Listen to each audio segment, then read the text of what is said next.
আসসালামু আলাইকুম। Welcome back to my channel Shelley's kitchen and blog থেকে আমি শেলি বলছি। বন্ধুরা, তোমরা কেমন আছো? যারা দেশের বাইরে যে যেখানে আছো নিশ্চয়ই ভালো আছো। আমি আলহামদুলিল্লাহ ভালো আছি। অনেক দিন পরে আমি ভয়েস দিচ্ছি। আমি একটা রেসিপি নিয়ে আসছি শরবতের। এখানে আমি 2 টেবিল চামচ চিরা নিয়ে এসেছি এবং পানি দিয়ে ভিজিয়ে রেখেছি। চিরাটা নরম হয়ে গেছে এবং চিরার সাথে আমি 7-8টা কাজু বাদাম নিয়েছি। এখানে আমি ব্লেন্ডারে চিরা আর কাজু বাদাম নিয়েছি। আমি এখানে মিষ্টি দই নিয়েছি লাচ্ছি করার জন্য। এই শরবতটা সবাই খেতে পারো, পেট ঠান্ডা থাকবে। এই লাচ্ছিটা আমি মিষ্টি দই দিয়ে করছি। এখানে আমি 2 টেবিল চামচ মিষ্টি দই নিয়ে নিচ্ছি।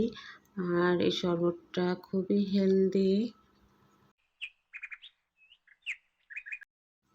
1 চিমটি লবণ দিয়ে দিলাম। তারপরে 1 কাপ ঠান্ডা পানি দিচ্ছি। এটা ঠান্ডা পানি দিয়ে করতে হবে। আমি ঠান্ডা পানি দিয়ে করেছি। ভালো করে ব্লেন্ড করে নিতে হবে। আমি ঠান্ডা পানি দিয়ে করেছি। ভালো করে ব্লেন্ড করে নিতে হবে। যেহেতু চিরা আর পেস্তা বাদাম, আমার চিনি দিতে মনে ছিল না, তাই আবার চিনি দিয়ে নিলাম। 1 টেবিল চামচ চিনি দিলাম। ভালো করে ব্লেন্ড করে নিয়েছি, নিয়ে ঢেলে নিচ্ছি একটা গ্লাসে।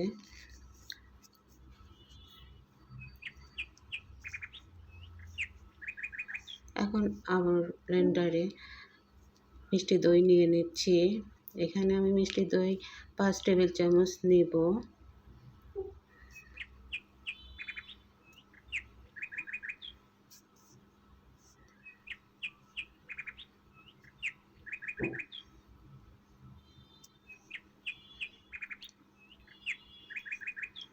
আর বিট লবণ দিয়ে দেব। বিট লবণ দিব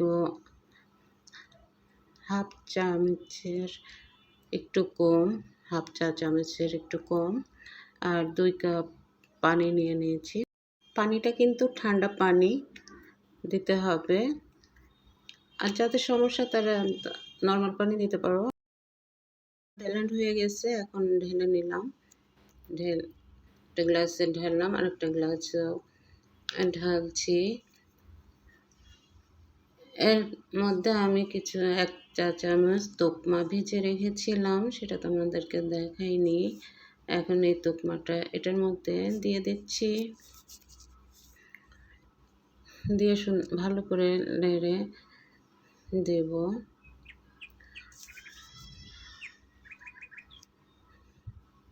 আমি রোজা রেখেছিলাম গতকাল, 6 রোজা, 4টা রোজা হলো আমার।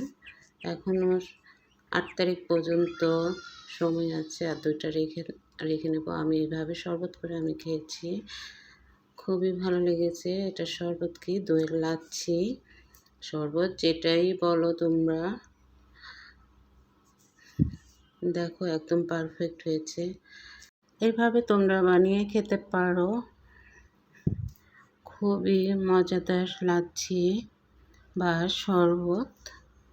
তাহলে এখানেই আমি বিদায় নিচ্ছি। পরবর্তীতে আরেকটা রেসিপি নিয়ে চলে আসবো তোমাদের মাঝে শেলিস কিচেন অ্যান্ড ব্লগ থেকে। আমি শেলি।